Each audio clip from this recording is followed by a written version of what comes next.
Hello guys, तो आप देख रहे हैं हमारा YouTube channel Malik goat farm. और आज अपने यूट्यूब चैनल पर एफएमडी के बारे में बात करने जा रहे हैं, जो कि बहुत ही घातक बीमारी है ये। तो एफएमडी शॉर्ट नेम है इसका पूरा नाम फूट एंड माउथ डिजीज कहते हैं, और इसे खुरपका मुंहपका भी कहा जाता है, जैसे मैंने यहाँ पर लिख कर रखा है एफएमडी। और इसका पूरा नाम जो है खुरपका मुंहपका भी कहते हैं। और एफएमडी बीमारी एक वायरल बीमारी है, ठीक है ना। ये एक से दूसरे में ट्रांसफर होने वाला बीमारी है और बहुत ही घातक बीमारी है ये। अगर बकरी फार्म में ये आ जाए तो बहुत ज़्यादा बकरी पालकों को परेशान कर देती है। तो इसका पूरा उपचार बताएंगे आप को, ट्रीटमेंट इसके क्या होते हैं, इसके लक्षण कौन से आते हैं, और बकरियां जो है कौन कौन से लक्षण प्रकट करती है। उसके साथ साथ इसमें बचाव भी बताएंगे और वैक्सीनेशन के बारे में भी बताएंगे। यानी ओवरऑल पूरी डिटेल एफएमडी के बारे में दे देंगे आप लोगों को। अगर बकरी में आया नहीं है और आसपास के इलाकों में आ गया है तो उसका बचाव कैसे करना है, और अपनी स्वस्थ बकरियों को वैक्सीनेशन कैसे करना है, कितना एमएल देना है, कैसे देना है, वो सब चीज़ों को यहाँ पर डिस्कस किया जाएगा। तो वीडियो को पूरा आप लोग देखें।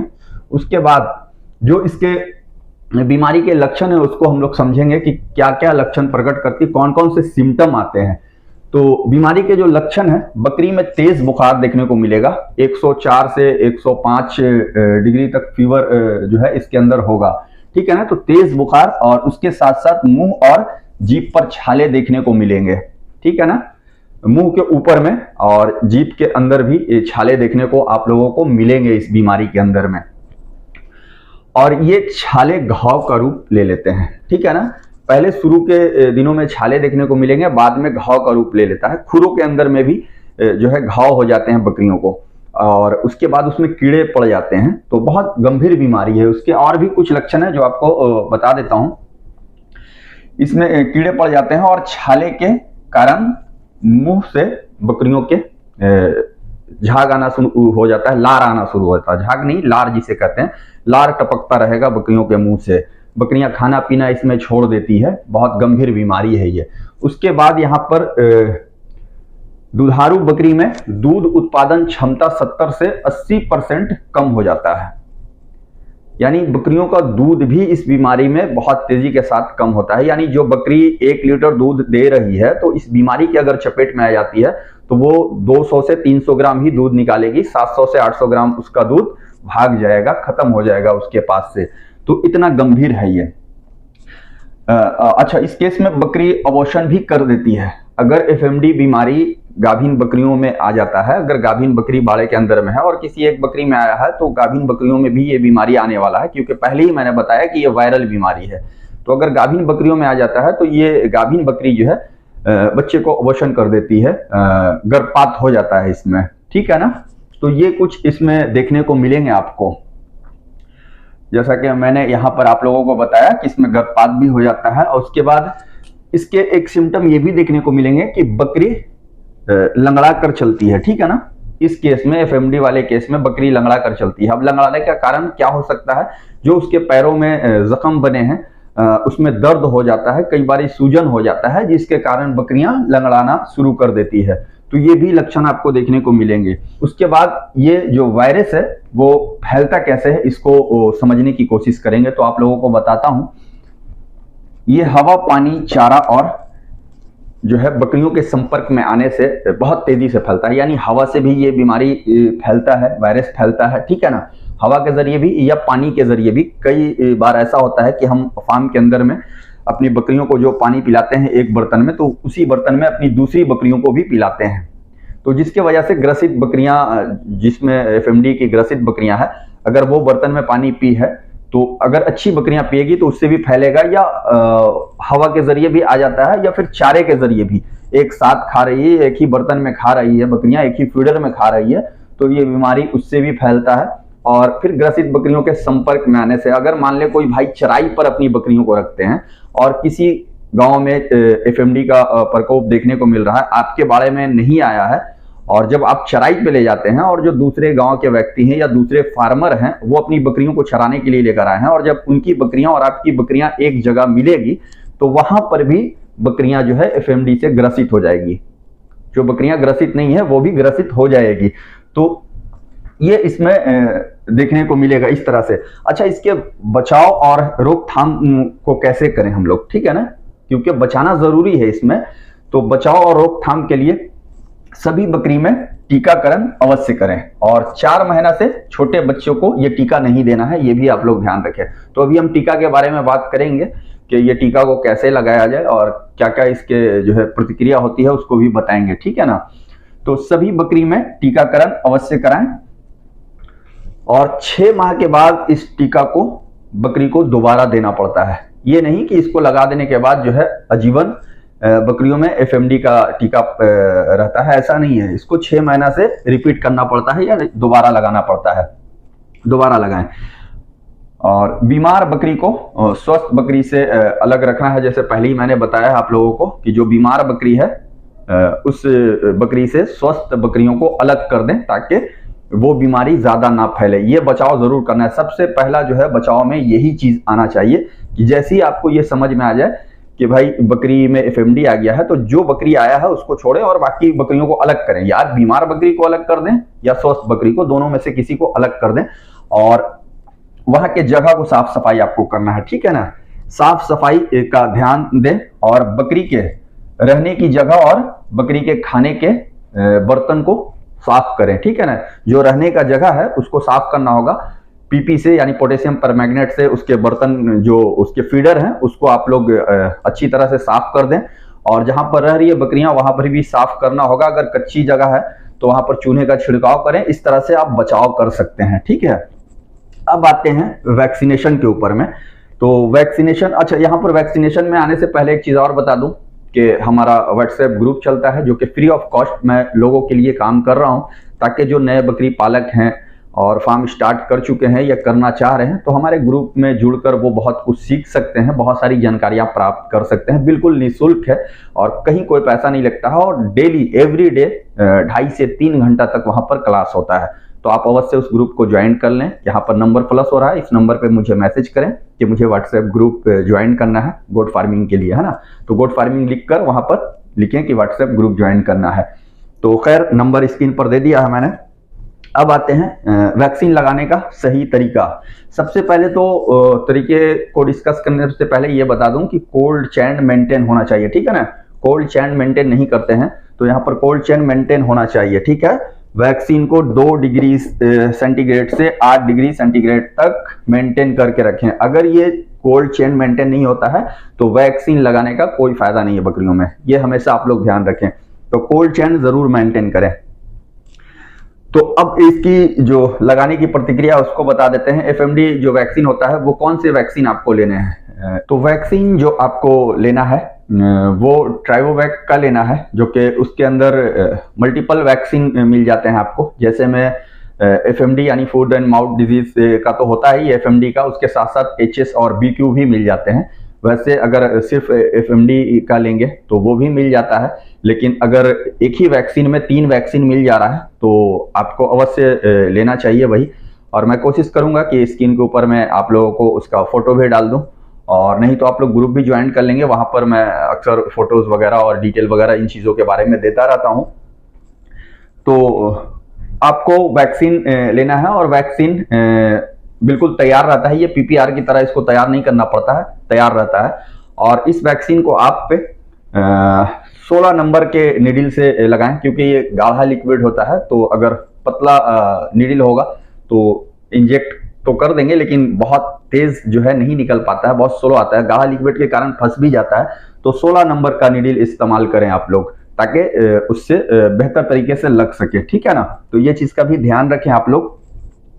और उसके बाद प्रति 1 ml इस वैक्सीन को डीप इंट्रामस्कुलर लगाना रहता है, ठीक है ना। प्रति 1 बकरी को 1 ही ml लगाना होता है, और डीप इंट्रामस्कुलर। और ये भी चीज बता दूं आप लोगों को कि कई वैक्सीन ऐसे हैं जो इसमें सबकट रूप से भी जो है लगाए जाते हैं। एफएमडी के वैक्सीन अलग अलग कंपनी बनाती है इस चीज को, और किसी का डोज जो है 2 ml भी होता है। सबकट रूट से भी लगाते हैं, कोई सबकट और इंट्रामस्कुलर दोनों रूट से लगाया जाता है। लेकिन जो मैंने बताया है ट्राइवोवैक का, वो मल्टीपल वैक्सीन है। उसमें 3 तरह के वैक्सीन है, जैसे एचएस, बीक्यू और फूड एंड माउथ डिजीज का। तो ये 1 ml बकरियों को दिया जाता है। और डीप इंट्रामस्कुलर, यानी डीप इंट्रामस्कुलर का मतलब होता ही है कि मांस के गहराइयों में देना है आपको, गहरे लगाने हैं, है ना। तो इस चीज को ध्यान देना है आपको। और प्रति बकरी 1 ml आपको लगाना है।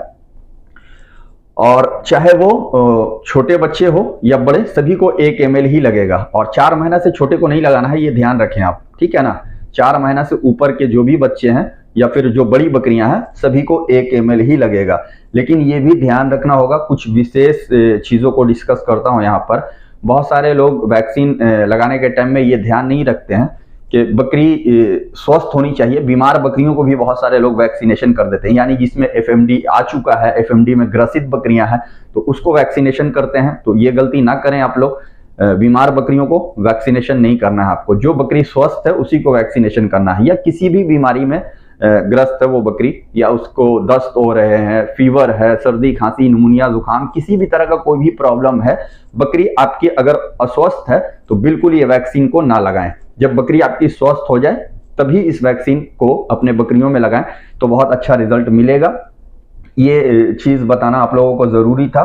कोल्ड चेन के बारे में बता दिया। और अगर कभी भी भविष्य में ऐसा देखने को मिले, वैक्सीनेशन के बाद गांठ वगैरह बन जाए, तो ये जरूर ध्यान रखें कि तुरंत ही बर्फ की वहां पर सेकाई करें, ठीक है ना। बर्फ ले लें और किसी कपड़े वगैरह में रख करके वहां पर सेकाई कर सकते हैं 2-4 मिनट, तो बड़ा जल्दी वो खत्म हो जाता है। सूजन जो वहां पे होता है, गांठें जो बनती है, वो खत्म हो जाता है।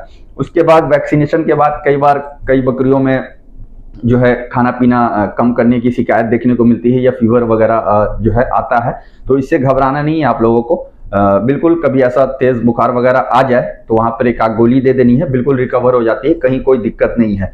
और दूसरा चीज ये ध्यान रखें कि मौसम, यहाँ पर मौसम का चुनाव करना बहुत जरूरी है कि कौन से मौसम, कैसे जो है इन्वायरमेंट में इसको लगाना चाहिए। क्योंकि वैक्सीनेशन कभी भी लेकर आते हैं लोग, तो चाहे मौसम कैसा भी हो वो लगा देते हैं। तो ये गलती नहीं करना है, क्योंकि अगर बहुत अधिक बारिश है, बहुत अधिक ठंड गिर रहा है, या बहुत ज्यादा गर्मी है, तो बकरियां स्ट्रेस में होती है। और स्ट्रेस में होने के कारण कई बार जो है बकरियों पे इसका निगेटिव असर देखने को मिलता है। तो बकरी स्ट्रेस में नहीं होनी चाहिए। अगर ठंड में वैक्सीन कर रहे हैं, चाहे कोई भी वैक्सीन हो, तो ये ध्यान रखें कि ठंड के टाइम में बिल्कुल अर्ली मॉर्निंग या रात के समय में ना करें। धूप पे जब अच्छा निकल जाए तो उस टाइम करें। बहुत बरसात हो रहा है तो नहीं करना है। ये मैं अगला वीडियो में भी बताया था आप लोगों को, जो इससे पहले मैंने ये किया था, ताकि ये चीज को जानना जरूरी है। क्योंकि बकरियां स्ट्रेस में रहती है और वैसे समय में लगाते हैं तो बकरियों पर इसका जो है प्रभाव गलत पड़ता है, और बकरियां सुस्त भी हो जाती है, बीमार हो जाती है। तो इन सब चीजों को देखना होगा।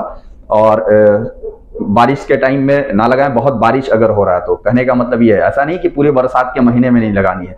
बहुत सारे लोगों का ये भी सवाल आता है कि भाई कौन से महीने में लगाएं।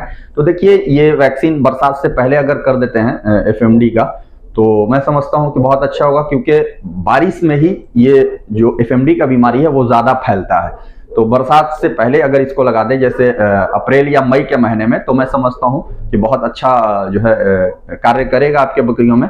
और बारिश के टाइम में आपकी बकरियां सुरक्षित हो जाएगी। और जब ये वैक्सीनेशन लग जाता है तो बकरियों में रोग प्रतिरोधक क्षमता, यानी उस बीमारी से लड़ने की क्षमता, उस वायरस से लड़ने की क्षमता जो है बढ़ जाती है।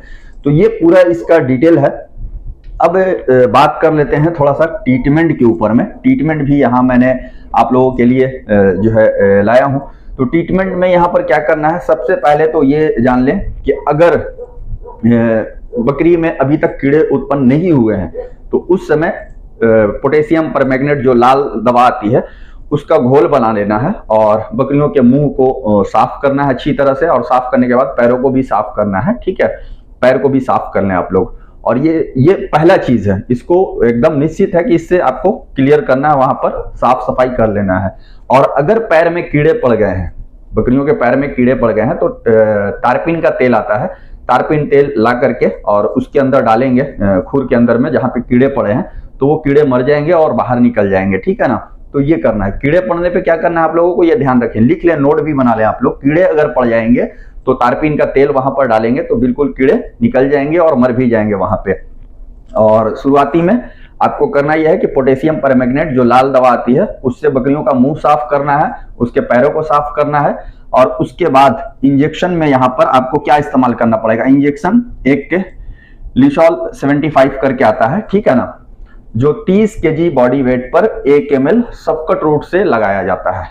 और ये पूरे ट्रीटमेंट के दौरान में ये इंजेक्शन जो है, इसकी मैं बात कर रहा हूं, ये ध्यान रखें, ठीक है। ये ऊपर वाला जो इंजेक्शन है नंबर 1 पे है इंजेक्शन लिसॉल 75, ठीक है ना। 30 केजी बॉडी वेट पर 1 ml सबकट रूट से, यानी चमड़ी में इसे देना होता है, ठीक है। ये क्या काम करता है, ये आपके बकरियों की इम्यूनिटी को बूस्ट कर देता है, ठीक है ना, यानी रोग प्रतिरोधक क्षमता ये बढ़ाता है, इम्यूनिटी को बूस्ट करता है, रोगों से लड़ने की क्षमता प्रदान करता है ये। तो पूरे ट्रीटमेंट के दौरान सिर्फ एक ही बार लगेगा, इसको बार बार रिपीट नहीं करना है, तो एक बार इसको लगाना है। वहां पर दूसरा जो इंजेक्शन आएगा वो इंजेक्शन यहाँ पर DCR, ठीक है ना, DCR इंजेक्शन देंगे। DCR यानी इसका जो सॉल्ट आता है स्ट्रेप्टोपेनिसिलिन करके आता है ना, पेनिसिलिन ग्रुप का ही ये इंजेक्शन है, इसे शॉर्ट नेम में DCR कहते हैं, जो बकरियों में 2.5 ग्राम का लेना है, ठीक है ना। इसमें 5 ग्राम का भी आता है और ये 2.5 ग्राम का भी आता है, तो आपको 2.5 ग्राम का इंजेक्शन लेना है, ठीक है। और इसमें आप 2 बकरियों को लगा सकते हैं, 2 बकरियों को, और इंट्रामस्कुलर लगेगा, ठीक है ना, मांस के अंदर में ये इंजेक्शन लगने वाला है और इसको मांस में आप देंगे। तो ये 2 बकरियों में पर्याप्त है। और अगर बहुत बड़ी बकरी है या बड़ा बकरा है 50 केजी या उससे ऊपर, तो आप चाहें तो इसको ये सिंगल 2.5 ग्राम का लगा सकते हैं, ठीक है ना, 2.5 ग्राम का पूरा लगा सकते हैं। लेकिन एक चीज बता दूं कि ये जो मैं ट्रीटमेंट बता रहा हूं, ये आप लोगों के जानकारी के लिए बता रहा हूं, ऐसा नहीं है कि आप लोग इस ट्रीटमेंट को खुद से कर लें। अपने पशु चिकित्सा के देख रेख में इस ट्रीटमेंट को करवाएं या करें तो ज्यादा बेहतर है, क्योंकि आपको ये ट्रीटमेंट जो है करना हो सकता है कि नुकसान हो, आपको प्रॉपर पता नहीं हो और ये वीडियो देखकर आप ट्रीटमेंट कर लें, तो बिल्कुल ऐसा ना करें। जिन्हें जानकारी है, जो लोग प्रैक्टिशनर हैं या वेटनेरियन हैं, वो लोग बेहतर तरीके से इस चीज को करते हैं, तो अपने पशु चिकित्सा के सलाह से ही या उनसे ही करवाएं तो ज्यादा बेहतर है। आप लोगों को जानकारी के लिए बता रहा हूं कि ये ट्रीटमेंट होता है, ठीक है ना। तो लिसॉल बता दिया और DCR 2.5 ग्राम में 2 बकरियों को आप लोग लगा सकते हैं। तीसरा इंजेक्शन CPM हम लोग देंगे यहाँ पर, ठीक है ना। तीसरा इंजेक्शन जो होगा CPM होगा और ये 2 से 5 ml तक दिया जाएगा इंट्रामस्कुलर, इसको भी हम लोग लगाएंगे, ठीक है ना। 2 से 5 ml तक इसका डोज होता है। वैसे हम लोग 30 केजी तक 35 केजी तक बॉडी वेट पर हम लोग 2 ml इस्तेमाल कर लेते हैं अपने फार्म के अंदर में, लेकिन आप लोग अपने पशु चिकित्सा के सलाह से जो है ये ट्रीटमेंट करें। तो CPM तीसरा इंजेक्शन रहेगा और चौथा इंजेक्शन यहाँ पर हम लोग लगाएंगे मेलोनेक्स प्लस, ठीक है ना, मेलोनेक्स प्लस, क्योंकि इसमें मैंने पहले ही बताया कि तेज बुखार होता है बकरियों में तेज बुखार होता है और बुखार के वजह से कई बार जो है अकड़न दर्द वगैरह होता है, तो और उसके साथ साथ सूजन भी बनता है। जब छाले बनते हैं तो मुंह के ऊपर में सूजन भी बन जाता है, पैरों में भी सूजन बन जाता है, ये मैंने देखा है। तो ये जो मेलोनेक्स प्लस इंजेक्शन है, ये दर्द सूजन बुखार में बहुत अच्छा वर्क करता है, तो ये इंजेक्शन ले सकते हैं। इसकी जगह में चाहे तो आप मेग्लोडाइन का भी इस्तेमाल कर सकते हैं, कोई हर्ज नहीं है, दोनों एक ही इंजेक्शन है और दोनों एक ही तरह का वर्क करता है, ठीक है ना। तो मेलोनेक्स इंजेक्शन कितना लेना है आपको, 15 केजी बॉडी वेट पर 1 ml इसका इस्तेमाल करवाना है IM रूट से, यानी इंट्रामस्कुलर, इसको भी इस्तेमाल करवाना है, ठीक है ना। और इसे 15 से 20 केजी पर भी आप 1 ml लगा सकते हैं, कोई बहुत बड़ी बात नहीं है। तो 15 से 20 केजी पर 1 ml मैं इस्तेमाल करवाता हूं इसका। तो आपने तीसरा इंजेक्शन यहाँ पर, चौथा इंजेक्शन जाना, और 5वां इंजेक्शन जो है यहाँ पर ट्राइवीवेट का इस्तेमाल करवाना है, ठीक है ना, ट्राइवीवेट। तो इसको इस्तेमाल कितना करवाएंगे, 3 से 5 ml इसका भी इस्तेमाल करवाएंगे IM रूट से, ठीक है ना। और IV भी इसको लगाया जाता है, IM के साथ साथ IV रूट से भी इसे दे सकते हैं, कहीं कोई दिक्कत नहीं है।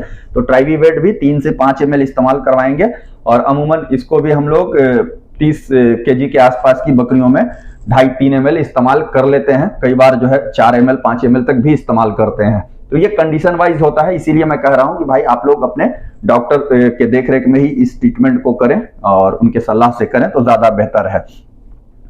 तो ये आपने यहाँ पर ट्राइवीवेट के बारे में जाना। तो ये 5 इंजेक्शन जो है बकरियों में लगेंगे जब FMD का केस आएगा, तो ठीक है ना। एक लिसॉल 75, DCR दूसरा, तीसरा इंजेक्शन CPM, चौथा मेलोनेक्स प्लस और 5वां ट्राइवीवेट। ये इंजेक्शन दिए जाते हैं और ये इंजेक्शन से बकरियां बिल्कुल रिकवरी पा जाती हैं। उसके बाद नीचे भी कुछ है हमारे पास, जो कि ये प्रतिक्रिया को भी करना बहुत जरूरी होता है, और ये हल्दी वाला फार्मूला है, ठीक है ना। हल्दी और शहद का जो है पेस्ट बनाना होगा आपको, क्योंकि बकरियों के जब मुंह में जो छाले पड़े हैं तो उसके ऊपर ये हल्दी और शहद का पेस्ट बना लें और उसके बाद लगाएंगे तो बहुत अच्छा रिजल्ट मिलता है। तो ये कुछ देसी उपचार में बहुत बेहतर है ये। और उसके साथ साथ हेमेक्स ऑइंटमेंट भी इस्तेमाल करना है, ठीक है ना। हेमेक्स मलहम एक आता है और जिसे ऑइंटमेंट भी कहा जाता है और बहुत सारे लोग मलहम भी कहते हैं। तो ये जख्मों पे इस्तेमाल करवाना होगा आप लोगों को, जो पैरों में जख्म हुआ है या बाहर में जख्म हुआ है बकरियों के मुंह के ऊपर में, तो वहां पर इसका इस्तेमाल करवाएंगे तो काफी अच्छा है। और जीभों के अंदर में आप शहद वाला फार्मूला अपनाएंगे, हल्दी और शहद वाला, तो काफी अच्छा रिजल्ट मिलेगा। और उसके साथ साथ यहाँ पर एक टोपी केयर एक स्प्रे भी है, तो इसका भी इस्तेमाल करवाया जाता है। अगर चाहें तो आप बकरी के मुंह के ऊपर में या घाव पे पैरों में जो हुआ है वहां पर इसका जो है स्प्रे भी कर सकते हैं। इससे भी घाव भरने में बहुत जो है हेल्प मिलता है और बकरियों के घाव जल्दी भर जाते हैं इससे, तो इसका भी आप इस्तेमाल करवा सकते हैं। हेमेक्स मलहम, टोपी केयर और ये हल्दी वाला, ये फार्मूला है। और बाकी जो इंजेक्शन मैंने बताया आपको, ये इंजेक्शन है। अब ये पूरा इसका ट्रीटमेंट है और ये जानकारी है। बाकी अगर आप लोगों का कोई और सवाल है तो कमेंट में आप अपने सवालों को रख सकते हैं।